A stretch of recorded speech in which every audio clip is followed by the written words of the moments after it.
সরকারি চাকরি ফিরে পাচ্ছেন ডক্টর জোবাইদা রহমান। এদিকে গভীর রাতে ভারত পাকিস্তান পাল্টাপাল্টি হামলা।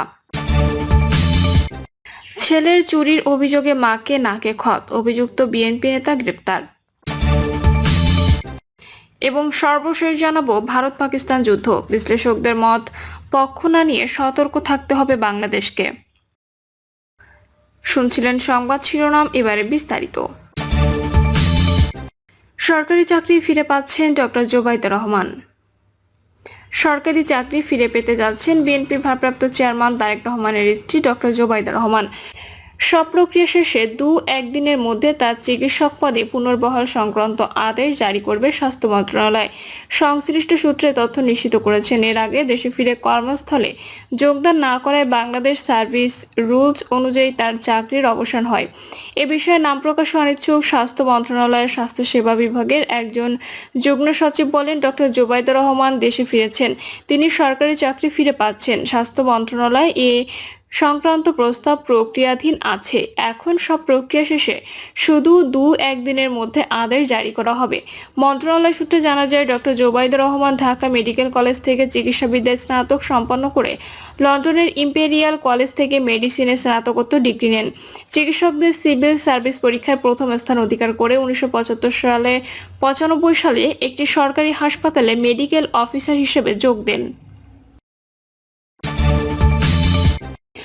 গভীর রাতে ভারত পাকিস্তান পাল্টাপাল্টি হামলা। কাশ্মীরের পেহেলগামে সন্ত্রাসী হামলাকে কেন্দ্র করে উত্তেজনার মধ্যে গত মঙ্গলবার গভীর রাতে পাকিস্তানের 6টি স্থানে 9টি স্থাপনায় ক্ষেপণাস্ত্র হামলা চালিয়েছে ভারত। অপারেশন সিন্দুর নামের এই হামলায় মৃতের সংখ্যা বেড়ে দাঁড়িয়েছে 31, আহতের সংখ্যা 57 বলে পাকিস্তান সেনাবাহিনী জানিয়েছে। অন্যদিকে ভারত বলছে, ভারত শাসিত কাশ্মীরে পাকিস্তানের পাল্টা হামলায় 15 জন নিহত এবং 43 জন আহত হয়েছেন। পাকিস্তান সেনাবাহিনী দাবি করেছে, তারা হামলায় অংশ নেওয়া ভারতের 5টি জঙ্গি বিমান ভূপাতিত করেছেন। কাশ্মীরের ভারতীয় সেনাবাহিনীর একটি ব্রিগেডের সদর দপ্তর ও তল্লাশি চৌকিও গুড়িয়ে দেওয়ার দাবি করেছে তারা। এদিকে ভারতের হামলায় নিহত ব্যক্তিদের প্রতিটি রক্ত বিন্দুর প্রতিশোধ নেওয়া হবে বলে অঙ্গীকার ব্যক্ত করেছেন পাকিস্তানের প্রধানমন্ত্রী শেহবাজ শরীফ। গতকাল রাতে জাতির উদ্দেশ্যে দেওয়া ভাষণে তিনি বলেন, এই সেই কাপুরুষ শাসিত শত্রু যারা নিরস্ত্র বেসামরিক মানুষের উপর হামলা চালিয়ে নিজেদের শক্তিশালী মনে করে। কিন্তু আমরা গত রাতে প্রমাণ করেছি, পাকিস্তান জানে নিজেদের রক্ষা করতে কিভাবে উপযুক্ত জবাব দিতে হয়। জাতি আমাদের সশস্ত্র বাহিনী সাহস ও শক্তিকে শ্রদ্ধা জানায়। শেহবাজ শরীফ বলেন, ভারত ভাবছিল পাকিস্তান চুপ করে বসে থাকবে। পাকিস্তান শেষ রক্তবিন্দু পর্যন্ত লড়াই করতে প্রস্তুত।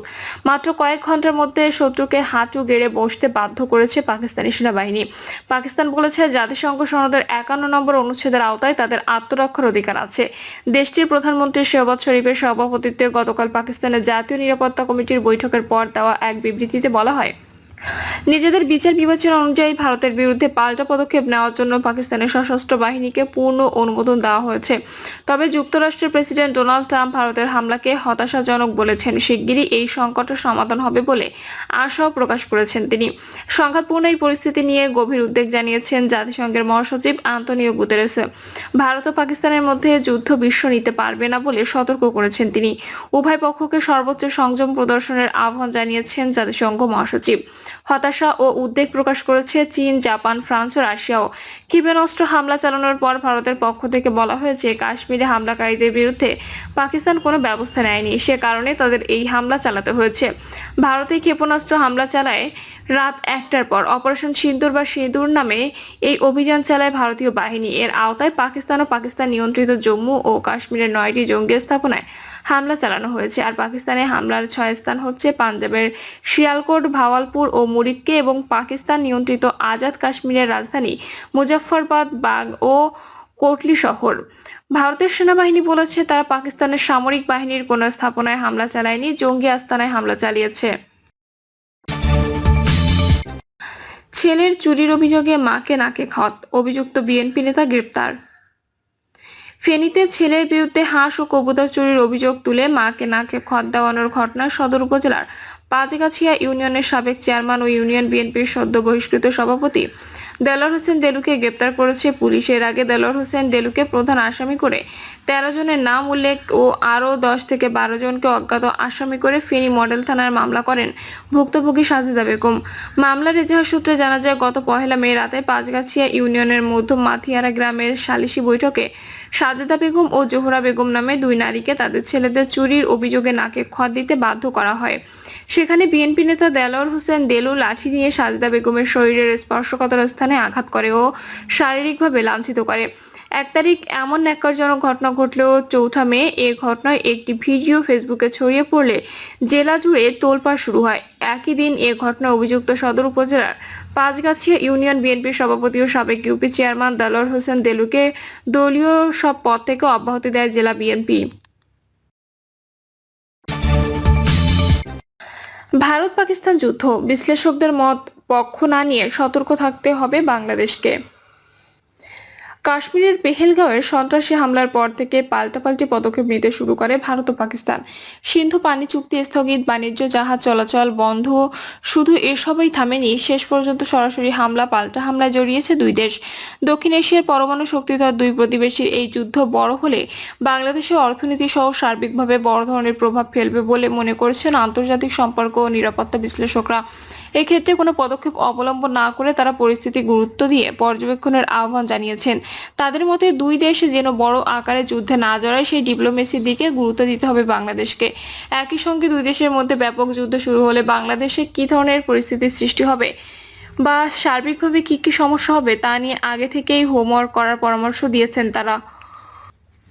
এছাড়া প্রভাব মোকাবিলার কৌশল কি হবে তাও ঠিক করে রাখার কথা বলেছেন বিশ্লেষকরা।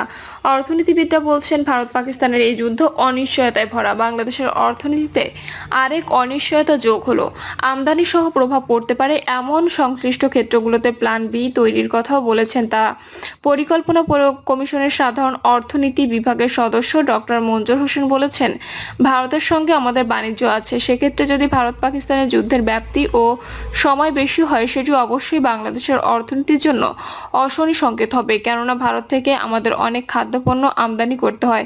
যুদ্ধের কারণে সেসব পণ্যের দাম বেড়ে যেতে পারে, ফলে দেশের মধ্যে খাদ্য মূল্যস্ফীতি বাড়ার আশঙ্কা থাকে। এর প্রভাবে সার্বিক মূল্যস্ফীতিও বাড়তে পারে। জানতে চাইলে আন্তর্জাতিক বিশ্লেষক অধ্যাপক ডক্টর ইমতিয়াজ আহমেদ বলেন, এখানে দেখা দরকার এটা বড় যুদ্ধে গড়ায় কিনা। যদি এই পাল্টাপাল্টি সার্জিক্যাল স্ট্রাইকের মধ্যে সীমিত থাকে তাহলে বড় ধরনের প্রভাব পড়বে না, তবে ছোটখাটো প্রভাব তো ইতিমধ্যে পড়তে শুরু করেছে। বড় আকারে যুদ্ধ হলে তখন বড় প্রভাব তো পড়বেই। আমাদের সাপ্লাই চেইন ব্যাহত হলে কোনো সন্দেহ নেই দেশের অর্থনীতির উপর বড় প্রভাব পড়বে, তবে আমাদের আশা থাকবে যে বড় আকারে যুদ্ধে তারা যেন না যায়। বাংলাদেশের করণীয় প্রসঙ্গে জানতে চাইলে তিনি বলেন, আসলে আমাদের তো সেই ধরনের কাঠামো গড়ে ওঠেনি। আমাদের সরকারগুলো হয় দিল্লিপন্থী নয়তো ইসলামাবাদপন্থী হয়ে যান, বাংলাদেশপন্থী হন না। সেটা হলে হয়তো আমরা আজকে দুটো দেশকেই ঢাকায় আমন্ত্রণ জানাতে পারতাম, কিন্তু আমরা সেই ধরনের কাঠামো তৈরি করতে পারিনি। এখানে বড় পেশাদারিত্ব দরকার। জ্ঞান গবেষণার বিষয় আছে যেগুলো সম্প্রতি দেখছি কাতার, সৌদি আরব, এমনকি টার্কিও বড় ধরনের নেগোসিয়েশন করার সক্ষমতা রাখে, সিঙ্গাপুরও রাখে, কিন্তু আমরা সেই পর্যায়ে এখনো যেতে পারিনি। যদিও আমাদের দেশের পক্ষ থেকে স্টেটমেন্ট দেওয়া হয়েছে দুই পক্ষই যেন যুদ্ধ থেকে বিরত থাকে, এর চেয়ে বেশি কিছু আমার মনে হয় না এই মুহূর্তে করতে পারবে। তবে আমাদের হোমওয়ার্ক করে রাখতে হবে, যদি বড় যুদ্ধ হয় তাহলে বাংলাদেশে কী ধরনের পরিস্থিতি হতে পারে, কী ধরনের সমস্যা হতে পারে, সেগুলো কিভাবে মোকাবেলা করবে, এগুলো বড় আকারে আমার মনে হয় এখন থেকে ট্রেসিং করা দরকার। রব মজুমদার বলেন, আমাদের একটা উদ্বিগ্নের মধ্যে থাকতে হচ্ছে, দুদেশের কাছেই তো পারমাণবিক অস্ত্র আছে। তিনি বলেন, আমি মনে করি বাংলাদেশের কোনো পক্ষই নেওয়া উচিত নয়। যদি সম্ভব হয় কিভাবে যুদ্ধ বন্ধ করা যায় সে বিষয়ে নেগোসিয়েশন করা যেতে পারে। দুই পক্ষকে শান্ত রাখা ডিপ্লোমেসিগুলো বাংলাদেশ করতে পারে। আমরা হয়তো এমন নেগোসিয়েটর নই, কিন্তু এটা করার ক্ষেত্রে আমাদের অনেক পথ আছে। আমরা বিভিন্ন মাধ্যমে পরামর্শ দিতে পারি, সেটা নিয়ে আমাদের কাজ করতে হবে, কারণ পাশের বাড়িতে আগুন লাগলে আপনি তো ভালো থাকবেন না। সেই সঙ্গে প্রতিবেশী হিসেবে বাংলাদেশের অর্থনীতিতে অশনি সংকেত বিরাজ করছে। এটি নির্ভর করছে যুদ্ধটা কত দীর্ঘায়িত হবে তার উপর। তবে আশার কথা হচ্ছে, অতীতে ভারত পাকিস্তানের সব যুদ্ধই স্বল্প মেয়াদী ছিল, কিন্তু এবার প্রেক্ষাপট ভিন্ন, কেননা বর্তমানে দুদেশের হাতেই পারমাণবিক বোমা রয়েছে, যা আগের যুদ্ধগুলোর সময় ছিল না।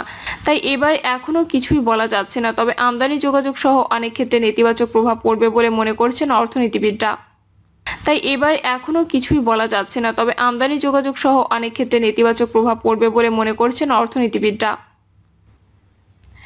প্রিয় দর্শক, এই ছিল এখনকার সর্বশেষ সংবাদ। আপডেট সব সংবাদ পেতে চ্যানেলটি সাবস্ক্রাইব করে বেল আইকনটি ক্লিক করে রাখুন।